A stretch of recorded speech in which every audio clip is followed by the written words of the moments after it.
The gentle hum of medical equipment filled the pristine white corridors of the UNHS Mercy as Dr. Laura Bennett made her morning rounds. The massive hospital ship, stretching nearly 2 kilometers in length, represented humanity's first venture into intergalactic medical assistance. Its hull gleamed with the distinctive red cross against white, a symbol recognized across known space as a vessel of healing and neutrality. Dr. Bennett paused at the observation window of Ward 7, watching the alien patients inside. The Zethians, with their crystalline skin and 4 pairs of eyes, had suffered from a mysterious respiratory disease that human medical science was uniquely equipped to treat. Their bodies sparkled under the soft medical lights as they breathed easily for the first time in months. "Dr. Bennett, could you come to the bridge?" Captain Susan Wright's voice came through the ship's comm system. "We've received some unusual readings." "On my way," Bennett replied, taking a last look at her patients before heading to the bridge. The trip took several minutes, even with the high-speed lifts. The Mercy wasn't built for speed or combat. It was designed to heal. The bridge buzzed with activity when she arrived. Communications Officer Peter Mason sat at his station, his forehead creased with worry as he studied his displays. Captain Wright stood in the center of the command platform, her gray-streaked hair pulled back in a tight bun.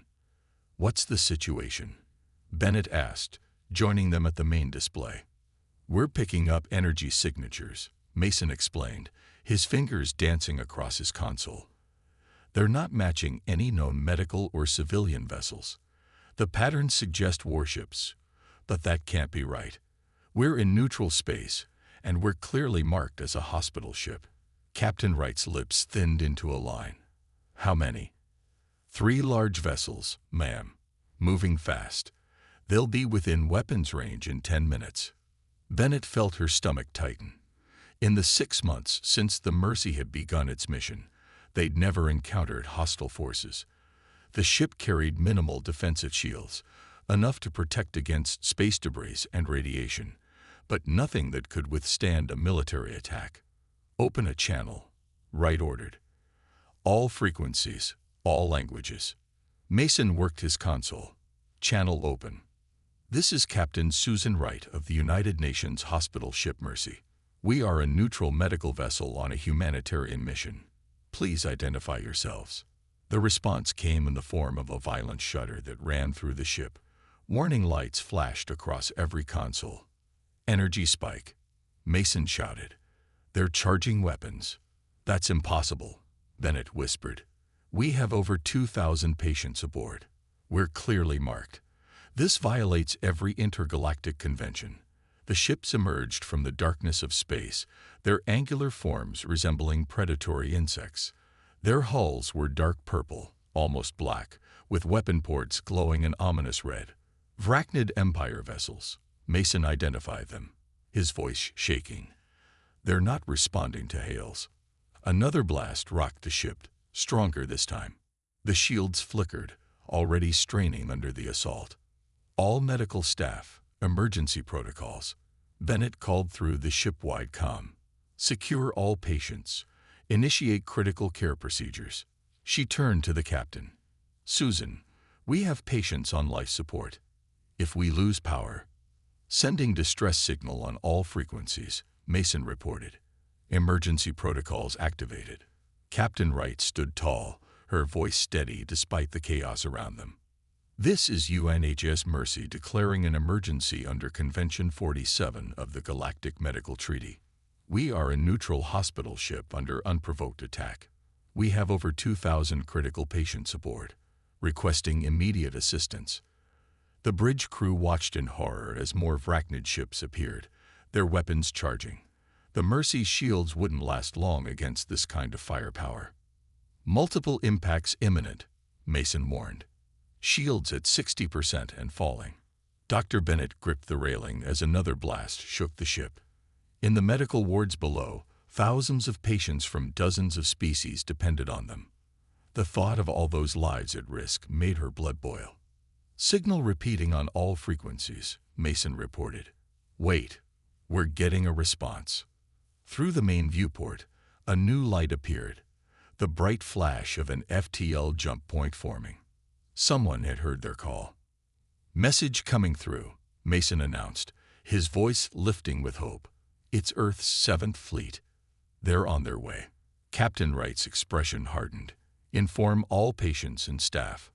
Help is coming. The Vracnid Empire is about to learn why you don't attack an Earth hospital ship." Admiral John Carter stood on the bridge of the U.S. Defender, his weathered face illuminated by the holographic display showing the distress signal from the UNHS Mercy. The message played again, Captain Wright's voice steady despite the sounds of weapons fire in the background. "Status report," he commanded, his voice cutting through the tense atmosphere on the bridge. Lieutenant Commander Amy Rogers stepped forward, her tactical display glowing with red warning indicators. "The Mercy is under attack by 7 Vracnid warships. Their shields are at 40% and failing. They have 2,000 patients aboard, including 300 in critical condition." Carter's jaw tightened. The Vracnid Empire had been pushing boundaries for months, but attacking a hospital ship crossed every line. He pressed a button on his command chair, opening a channel to the entire battle group. "All ships, this is Admiral Carter. The Vracnid Empire has violated the most basic laws of warfare. They are attacking a clearly marked hospital ship filled with helpless patients. We will not allow this." He paused, letting his words sink in. "Initiate hospital ship defense protocol." The bridge crew straightened at these words. The protocol was new, developed after Earth realized its medical ships would need protection in deep space. Until now, it had never been used. "Battle group forming up," Rogers reported. "U.S. Defender, U.S. Guardian, U.S. Shield, and U.S. Protector in attack formation. Fighter squadrons ready for launch." First Officer Kevin Phillips approached the Admiral's chair. "Sir, the diplomatic office is warning that direct military intervention might escalate tensions with the Vracnid Empire." "They escalated when they fired on a hospital ship," Carter replied, his voice firm. "Navigation, plot FTL jump to the Mercy's position. All weapons, full power, shields at maximum." The bridge hummed with energy as the massive war fleet prepared for battle. Unlike the Mercy's pristine white hull, these ships were built for war. Their dark gray armor plating absorbed sensor scans, and their weapon ports glowed with carefully contained energy. "All ships report ready," Rogers announced. "Fighter squadrons in launch position." Carter nodded. "Send message to the Vracnid ships. This is Admiral John Carter of Earth's 7th Fleet. You are in violation of multiple galactic treaties. Cease your attack on the hospital ship immediately or face the consequences." The response came quickly. Another volley of weapons fire at the Mercy. "They're targeting the Mercy's life support systems," Rogers reported, her voice tight with anger. "Their shields are at 20%. Carter stood from his command chair. "All ships, commence FTL jump. Tactical, I want solutions for disabling their weapons while minimizing damage. We don't want to give them an excuse to claim we were the aggressors." "Aye, sir," Rogers responded, her fingers flying over her console. "Target solutions ready. Fighter squadrons prepared for defensive formations around the Mercy." The stars stretched into lines as the battle group jumped into FTL. In the few seconds of transit, Carter thought about the patients aboard the Mercy, beings from across the galaxy who had trusted Earth's medical expertise. He wouldn't let that trust be betrayed. The fleet burst into normal space directly between the Vracnid ships and their target. The Defender's massive bulk cast a shadow over the nearest enemy vessel. "Enemy ships adjusting formation," Rogers reported. "They're charging weapons." "Deploy fighters," Carter ordered. "Form defensive screen around the Mercy. Guardian and Shield, take flanking positions. Target their weapon systems only. The space around them, filled with Earth's fighters, their formations perfect despite the chaos." The Vracnid ships hesitated, clearly surprised by the speed and coordination of Earth's response. "Sir, we're being hailed," Phillips announced. "It's the Vracnid commander." "On screen," Carter said, standing tall. "Let's show them what happens when someone threatens our medical personnel." The screen flickered to life, showing the insectoid features of a Vracnid war leader. Before it could speak, Carter's voice filled the channel. "Your next action determines how this ends," he said simply. "Choose carefully." Commander Mary Thompson sat in her fighter's cockpit, watching the Vracnid ships through her targeting display. Her squadron hung in space between the wounded hospital ship and the alien attackers. Behind her, the massive forms of Earth's warships cast long shadows across the battlefield. "Blue Squadron, form up on my wing," she ordered, her voice calm despite the tension. "Remember your training. These patients are counting on us." 20 fighters moved into perfect formation. Unlike the blocky Vracnid ships, Earth's fighters were sleek and quick, designed for both speed and power. Their silver hulls reflected the distant starlight as they moved to protect the Mercy. On the bridge of the U.S. Defender, Navigation Officer Daniel White worked quickly at his station. "Commander Thompson, sending you approach vectors now. Keep the Mercy in your sensor shadow. Their weapons can't target what they can't see." The Vracnid ships began to move, spreading out in an attack pattern.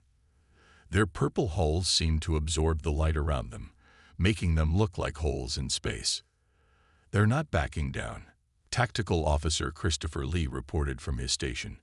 "Multiple weapon locks detected." Thompson watched as her target display lit up with red warning signals. The Vracnid ships were targeting everything. The hospital ship, the fighters, even the massive Earth warships. "All squadrons, defensive pattern Delta," Thompson commanded. Her fighters moved smoothly, creating a web of protection around the Mercy. "White, I need those vectors updated every 30 seconds. These bugs are tricky." Inside the hospital ship, the alien patients watched through observation windows as Earth's fighters danced through space. A young Zithian pressed his crystalline hands against the transparent metal, his 4 pairs of eyes wide with wonder. "Look how they move," he whispered to his nurse, "like they share one mind." The first Vracnid ship opened fire, its energy weapons cutting purple lines through space. Thompson's fighters scattered, each moving exactly where it needed to be. Not a single shot reached the hospital ship. "Good work, people," Thompson said, spinning her fighter through a complex, evasive pattern. "Keep it tight. Remember, we're not here to destroy them. Just keep them away from the Mercy." Christopher Lee's voice came through the comm. "Commander, they're trying to circle around behind the Mercy. They think we can't cover both sides at once." Thompson smiled.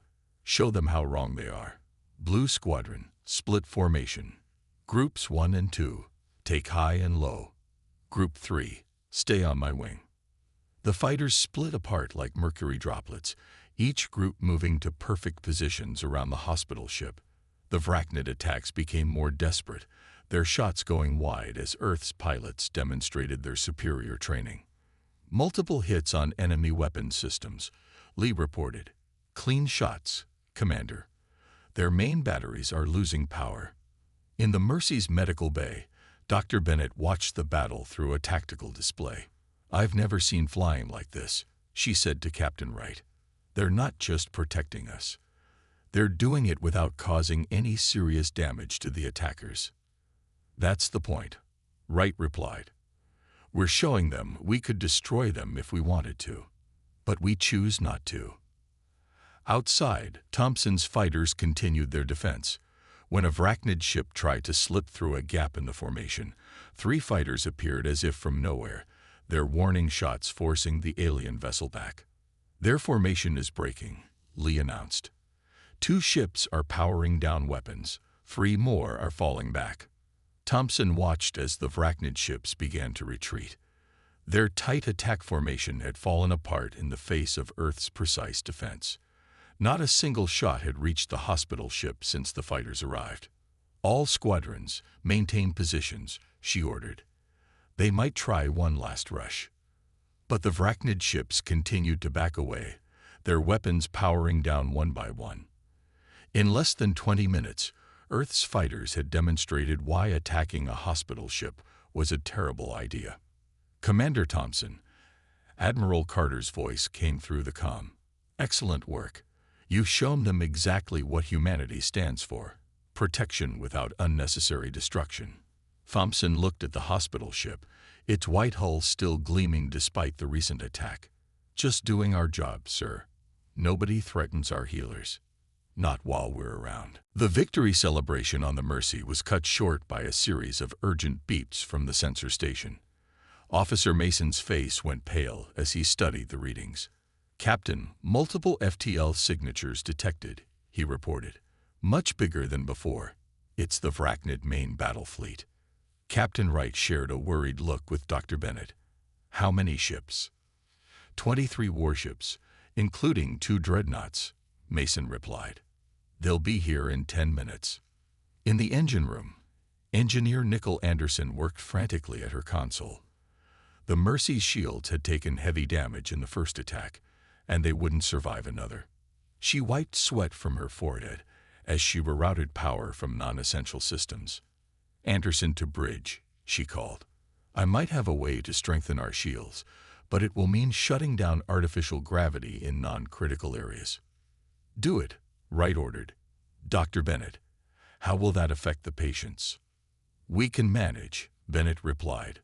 "Most critical cases are in sections with dedicated power supplies." Security Chief Paul Martinez moved through the corridors, directing his teams to key positions. The Vrachnid Empire was known for its boarding tactics, and he wouldn't let them get near the patients. "All security teams, prepare for possible boarders," he ordered through his comm unit. "Priority is protecting the medical bays. Remember your training. These are wounded people counting on us." Above the hospital ship, Admiral Carter's fleet regrouped. The earlier skirmish had been easy. This would be different. "Status report," Carter demanded. "Enemy fleet is larger than anything we faced before," Lieutenant Commander Rogers reported. "They're angry, sir. We embarrassed them, and now they're coming to make a point." The first wave of Vrachnid ships dropped out of FTL, their weapons already charging. They were larger than the previous attackers, with thick armor and multiple weapon banks. Behind them, the massive forms of 2 dreadnoughts emerged from hyperspace, each one nearly as large as the hospital ship itself. Inside the Mercy's medical bay, the alien patients watched with growing fear. A young Zethian child turned all 4 pairs of eyes to Dr. Bennett. "Why do they want to hurt us?" he asked. "We're already sick." Bennett had no answer, but she squeezed his crystalline hand gently. Around them, medical staff continued their work, refusing to let the threat outside interrupt their care. Engineer Anderson's voice came through the ship's comm system. "Shield modifications complete. We got maybe 30% more power, but that's all I can give you." On the bridge, Mason's console lit up with new warnings. "They're targeting our medical bays directly," he reported. "These aren't warning shots anymore. They mean to destroy us." Martinez's security teams took up positions at every critical junction. They were medical security, trained to protect patients and staff, but today they might have to be warriors too. "All hands, brace for impact," Wright called. The first shots from the Vrachnid fleet lit up space around them. Earth's defensive line held firm. The U.S. Defender and its battle group moved to intercept, their own weapons answering the Vrachnid attack. Fighter squadrons reformed into new patterns, but everyone knew they were badly outnumbered. "We need more time," Anderson called from engineering. "The shield modifications aren't stable yet." The Vrachnid dreadnoughts moved into firing position, their massive weapon banks glowing with gathered energy. One direct hit from those would tear through the Mercy's shields like paper. "This is Admiral Carter to all Earth forces." Carter's voice rang through every comm system. "We are the last line of defense between these attackers and 2,000 patients. Whatever happens next, remember, humanity protects its healers." Dr. Bennett looked out at the massive enemy fleet, then at her patients. In every room, human medical staff stood their ground, continuing their work despite the danger. They had sworn to protect and heal, and they wouldn't abandon that duty now. The space around them lit up as the battle began in earnest. This time, The Vrachnid Empire wasn't holding anything back. Lieutenant Lisa Taylor stared at her sensor readings aboard the U.S. Defender, her eyes widening as she noticed something unusual. The Vrachnid ship's energy patterns showed a strange flutter every time they fired their main weapons. "Admiral," she called out, "I think I found something. The enemy ships have a weak spot in their shield design." Admiral Carter moved to her station quickly. "Explain." "Their shields drop for a fraction of a second when they fire their heavy weapons," Taylor said, pointing to her display. "It's tiny, but it's there. If we time it right, we could disable their weapons without destroying the ships." On the bridge of the UNHS Mercy, Captain Wright began emergency evacuation procedures. Medical shuttles loaded with the most critical patients prepared to launch, each one escorted by Earth fighters. "Dr. Bennett, status of patient transfer," Wright asked through the comm. "First group ready for transport," Bennett replied, helping a Zethian elder into a medical pod. "But we need more time. Some patients can't be moved safely." Commander Gregory Howard's voice cut through the battle chatter. "This is Strike Team Alpha. We're in position for a counterattack. Waiting for orders." Carter studied Taylor's findings. "Send the shield data to all ships." "Commander Howard, prepare to execute attack pattern Omega. Target their weapon ports only." In space, the battle shifted. Earth's ships began moving in perfect synchronization, their attacks timed to the millisecond. Each time a Vrachnid vessel fired its main guns, precisely aimed shots slipped through their weakened shields. "It's working," Taylor reported, excitement in her voice. 3 enemy ships have lost weapons. 4 more showing damage to their main gun systems. The massive Vrachnid dreadnoughts pressed forward, trying to overwhelm Earth's defenses with sheer power. But now their size worked against them. Their weapon ports were bigger, creating larger gaps in their shields when they fired. Inside the Mercy's medical bay, an elderly Centaurian patient watched the battle through a viewport. He turned to Dr. Bennett, his 3 eyes blinking in surprise. "In all my years," he said slowly, "I've never seen such precision in combat. Your people fight like healers, targeting only what must be stopped, preserving all they can." Howard's strike team moved into position behind the Vrachnid fleet. Their smaller ships had been nearly forgotten in the chaos of the main battle. Strike team in position. Beginning attack run. The strike team's attacks were surgical, each shot timed perfectly thanks to Taylor's discovery.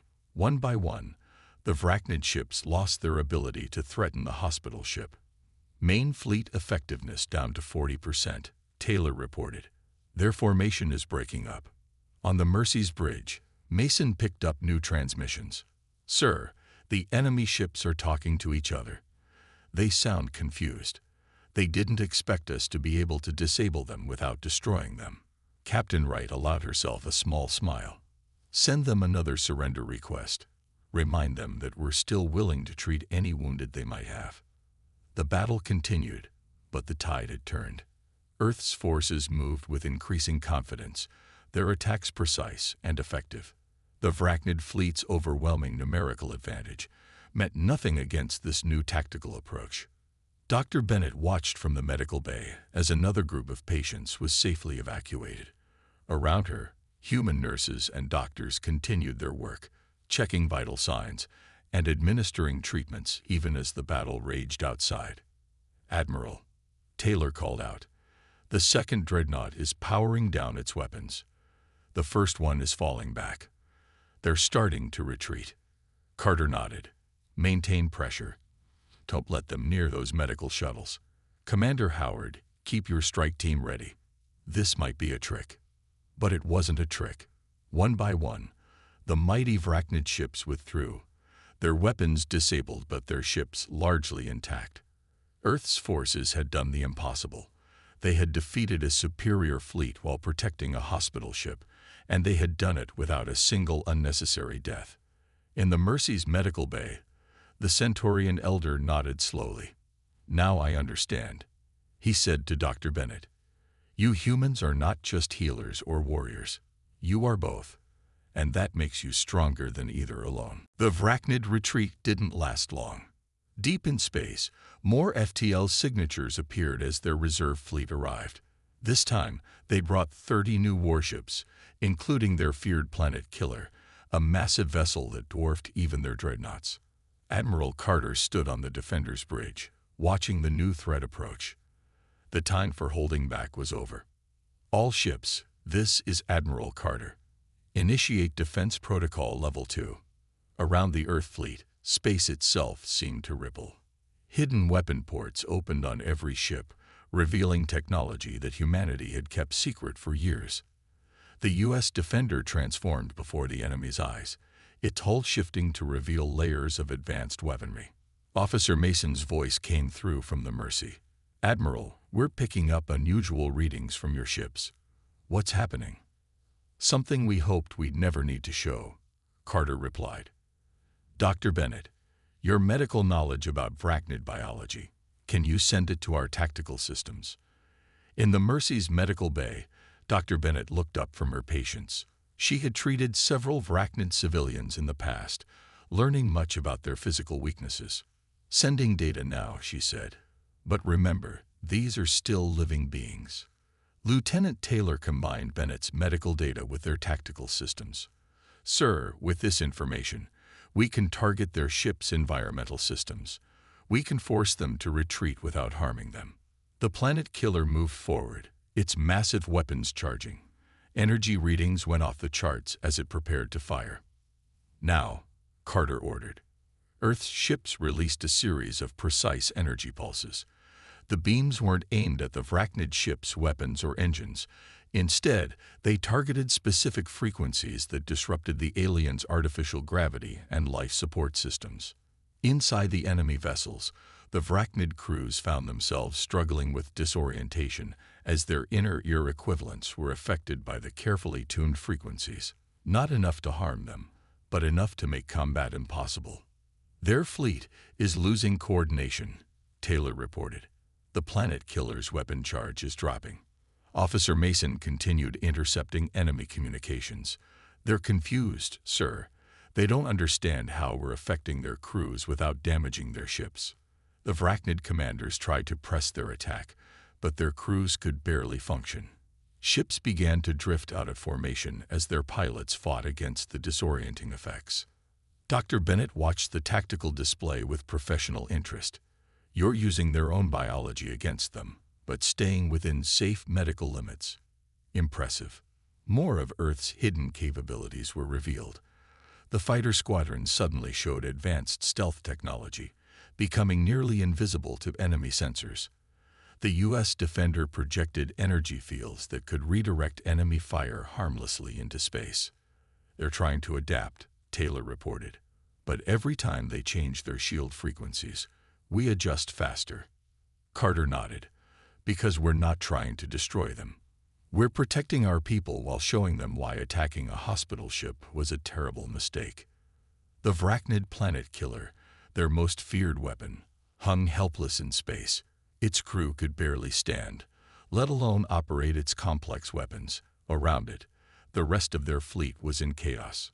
"Sir," Mason called from the Mercy, "we're getting a transmission from the Vrachnid High Command. They're ordering all ships to withdraw immediately." The enemy fleet began to retreat, their mighty planet killer leading the way. They hadn't lost a single ship, but they had lost something more important, their belief in their own superiority. "Should we pursue?" Taylor asked. Carter shook his head. "No, they've learned their lesson. Our job was to protect the hospital ship, not start a war." As the Vrachnid ships disappeared into FTL, the Earth fleet powered down their advanced systems. The hidden weapons retracted, and the ships once again looked like simple warships protecting a hospital vessel. Dr. Bennett turned to her patients, many of whom had watched the entire battle. "Well," she said with a small smile, "I think it's time we got back to healing. That's what we're really here for, after all." The Mercy's white hull gleamed in the starlight, its red cross undamaged. Earth had revealed enough of its strength to ensure that no one would dare attack a hospital ship again, but had done so without compromising their principles of healing and protection. 1 week after the battle, the UNHS Mercy's medical bay was busier than ever. Alongside their regular patients, they now treated wounded Vrachnid soldiers who had been caught in their own ship's chaos during the retreat. Dr. Bennett moved between beds, checking on patients of all species with equal care. "How is the pain level now?" she asked a Vrachnid officer, adjusting his medication. The alien's compound eyes blinked in surprise at her gentle treatment. "Better," he replied slowly. "We attacked your ship, yet you heal us with the same care as others. Why?" "Because that's what we do," Bennett said simply. "Healing isn't limited by species or politics." On the Mercy's bridge, Captain Wright hosted an emergency meeting of the Galactic Medical Council. Representatives from 20 species had gathered to discuss the battle's implications. "The Vrachnid Empire has formally apologized for the attack," Wright reported. "More importantly, they've signed the new hospital ship protection treaty." The council members murmured among themselves.